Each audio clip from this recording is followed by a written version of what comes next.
Donc, exercice 3, partie 2, c'est la suite. Donc, j'étais rendu, en fait, à générer un groupe global pour mes fenêtres. Donc, j'ai un groupe pour mon vitrage, j'ai un groupe pour le cadre. Donc, je veux me faire un grand groupe qui va être composé de ces deux éléments. Donc, je sélectionne à la fois.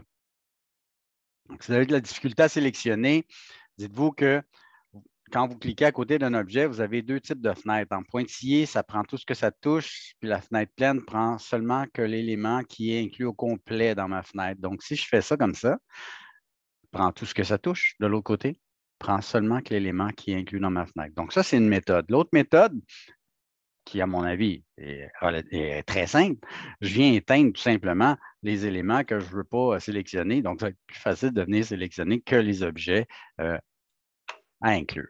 Bouton droit de souris, créer un groupe. Ça, c'est ma fenêtre extérieure. Parfait. Je le mets sur la bonne balise. Tout est beau. OK. Je peux rallumer mes différents éléments. Donc, je rallume mes murs extérieurs. Je rallume. Donc, je réaffiche finalement mes différents. Vous aurez compris que la fenêtre est identique. Donc, je vais la copier. En l'occurrence, la déplacer. Je vais prendre mon point de départ.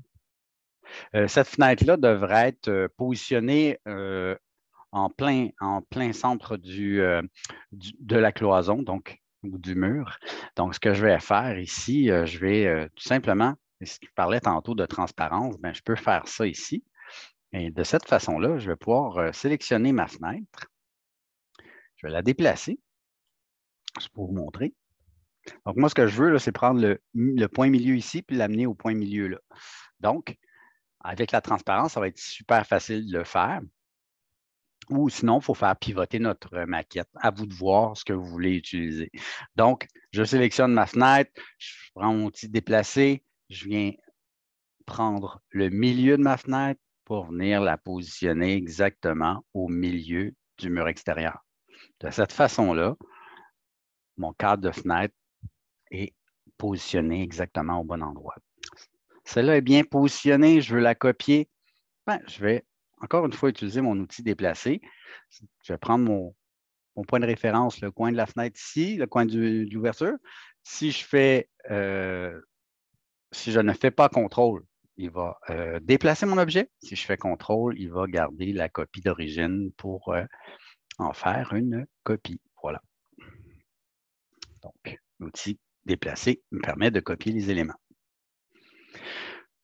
Prochaine étape, en fait, c'est de dessiner les portes de la quincaillerie, certaines moulures. Donc, vous devez ajouter la balise moulure et utiliser couleur proprement dit. Donc, je vais aller faire ça, puis on va aller générer des moulures. Plusieurs méthodes sont possibles, donc j'en fais une. Donc, l'idée ici, je vais me placer à l'intérieur de cette zone-là. J'ai dessiné ma porte. Donc, c'est un groupe, évidemment. Donc, ma porte, très simple à faire. Je vais utiliser mon option rectangle. J'ai déjà une ouverture de fait. Donc, ce que je vais faire, je vais tout simplement générer un rectangle pour remplir la chose. À l'aide de mon outil pousser, bien, je vais le pousser vers l'intérieur. On s'entend que je ne veux pas avoir une porte aussi épaisse que ça, mais l'idée, c'est de vous montrer là, le sens dans lequel je veux faire mon poussé tiré et je vais lui donner comme épaisseur 1 espace et une demi. Donc, là, visuellement, vous me dites, ouais, ben là, je ne vois rien, évidemment. Donc, si j'éteins les cloisons, ben, je vois que ma porte fait bien 1,5 pouce d'épaisseur. OK? Donc, à l'aide de mon élévation, l'ouverture que j'avais m'a permis de générer ma porte. Encore une fois, c'est des éléments répétitifs. Je viens générer mon groupe, porte de 30 pouces. Je lui dis sur quelle balise le mettre. Donc, c'est répétitif, mais une fois qu'on a compris le principe, c'est très simple à utiliser. OK? Je réactive mes cloisons. On va aller dessiner une petite poignée par la suite. On commence par les moulures. Bon, Moulure, moi, je veux avoir une moulure d'encadrement. Je veux avoir cadrage de fenêtre aussi. Puis, à la limite, se dessiner des plaintes au niveau du sol. OK? Au niveau des bas des murs. OK? Bon, plusieurs méthodes, encore une fois. On va, avec les commandes qu'on connaît pour l'instant, pousser, tirer, vous pouvez vous tracer des lignes.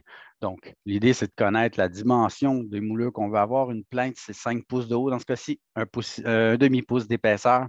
Donc, avec les commandes qu'on connaît, commandes ligne, je peux aller tracer sur mon mur tout simplement une ligne à 5 pouces de haut et tracer une ligne horizontale. Donc, si je me tasse un petit peu, jusqu'à ma moulure d'encadrement ici, jusqu'en bas.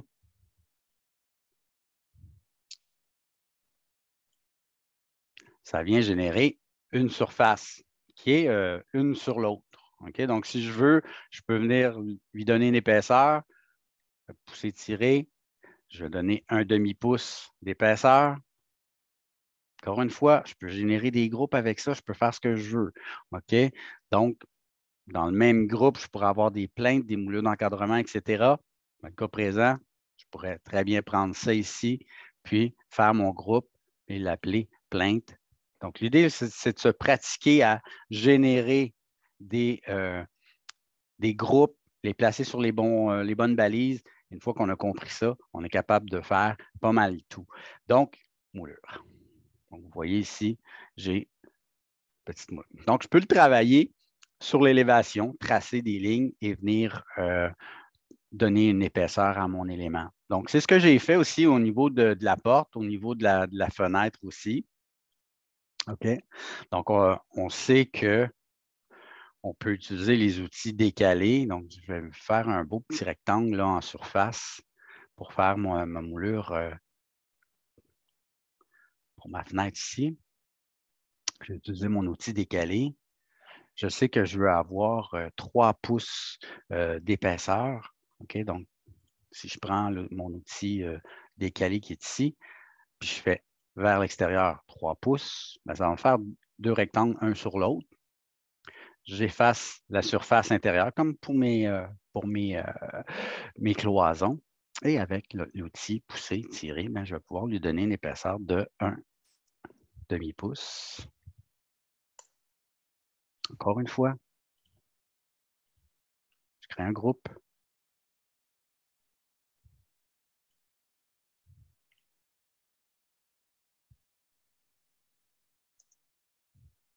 Et je lui donne la balise. Voilà. Même principe pour les portes, sauf que dans le cas de la porte, j'en ai juste 3 côtés au lieu d'avoir tout le tour. Vous pouvez tracer ligne par ligne sans problème, donc le contour. Donc, plusieurs méthodes possibles. Et il n'y a pas un seul chemin pour générer les choses. Donc, je fais un exemple ici, puis je vais avec l'option ligne. Oui, je peux le faire. Donc, je me tasse de 3 pouces. Je trace une ligne verticale. Malheureusement, je ne sais pas de combien, mais oui, parce que ma porte mesure 80, donc j'aurai 83 pouces de hauteur. J'ai une porte de 30, donc 3 pouces de chaque côté, 36. Donc un petit peu plus de calcul, mais j'arrive en bout de ligne à faire mon contour avec les dimensions. OK? Une fois que mon contour est fait, pousser, tirer, un demi-pouce, et j'arrive au même résultat. Je pourrais me faire un autre groupe avec ça et même l'inclure aux autres groupes. Donc, l'idée, là, c'est de manipuler les différentes commandes pour pouvoir y arriver. Donc, voilà pour les plaintes. Au niveau de la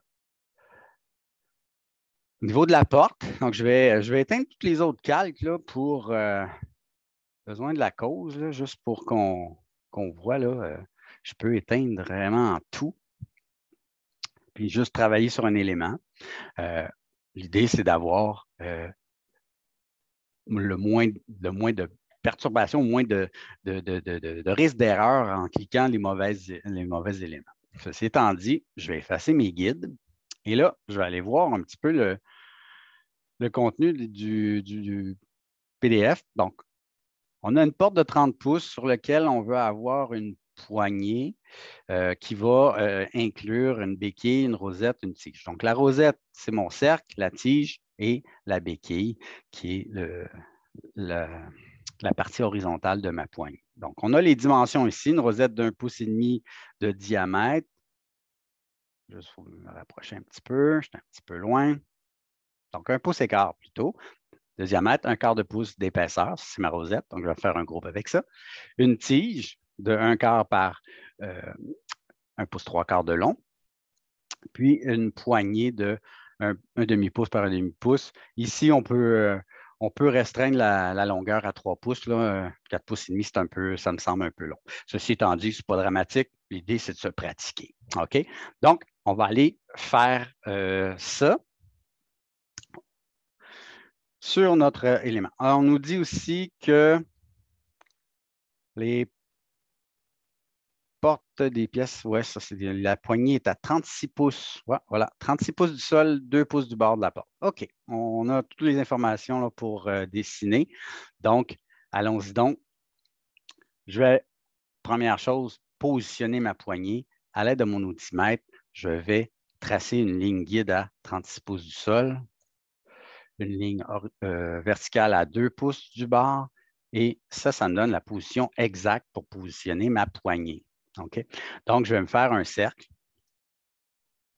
directement à l'intersection de mes deux éléments.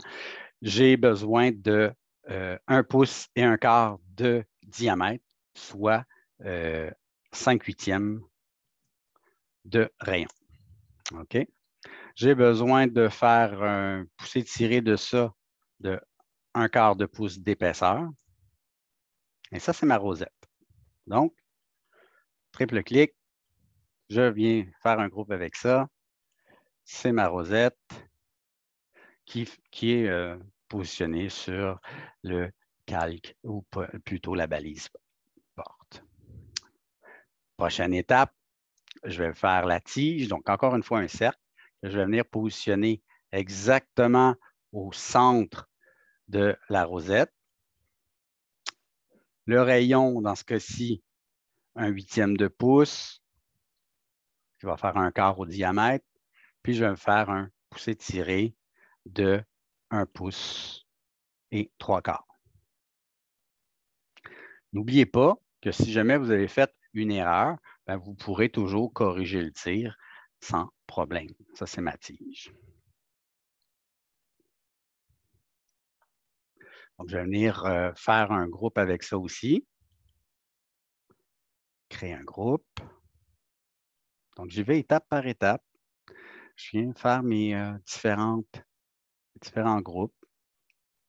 Et je vais faire la béquille. La béquille, en fait, ou la tige horizontale qui me sert de poignée, bien, en fait, elle, on nous indiquait, d'après moi, 4 pouces et demi la poignée. Donc, on va la mettre un petit peu plus petit. Donc, dans le descriptif ici, la poignée, c'est l'entité au complet. Donc, on va déterminer ici la béquille comme étant la partie horizontale. OK, je vais me faire un rectangle là, de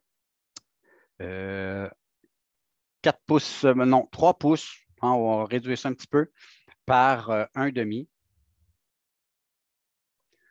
Puis, on va lui donner une épaisseur de 1,5 pouce. OK? Encore une fois, cet élément-là devient un groupe. Comme j'ai dit tantôt, on l'appellera, pour le besoin de la cause, on va l'appeler béquille. Tiens. OK? Je vais tout le mettre en majuscule, désolé. Voilà. Puis on va le mettre sur porte. Cet élément-là, je vais venir le positionner, donc je vais le déplacer à partir du milieu de ma surface ici. Je vais venir la positionner sur la tige, l'extrémité de la tige. Donc, si je la regarde, normalement, je devrais être centré et c'est le cas. Okay? Tout cet assemblage-là, je peux ce que je disais tantôt, on peut ajuster les éléments. Là. La tige ici, vous pouvez la mettre un demi-pouce de diamètre, il n'y a aucun problème pour que ça coïncide avec votre béquille. Ce n'est pas grave, l'idée, c'est de voir un petit peu comment on compose et comment on agence les éléments entre eux. OK, donc ça ici, je sélectionne tout. C'est 3 groupes différents. Je m'en crée un que je vais appeler poignée, que je vais placer sur porte aussi. Donc, si je rallume mes différents éléments, là, je peux travailler et voir ma maquette se constituer au fur et à mesure. Donc, je peux en tout temps générer des moulures, des poignées, du mobilier, des accessoires, etc. À l'aide de ces 3-4 commandes-là qu'on connaît, on peut arriver à faire une maquette. Okay? Donc, c'était le but de cet exercice-là. Évidemment, dans la dernière partie, on vous demande de dessiner du mobilier. Ça, je vous laisse vous amuser avec ça, mais c'est toujours le même principe.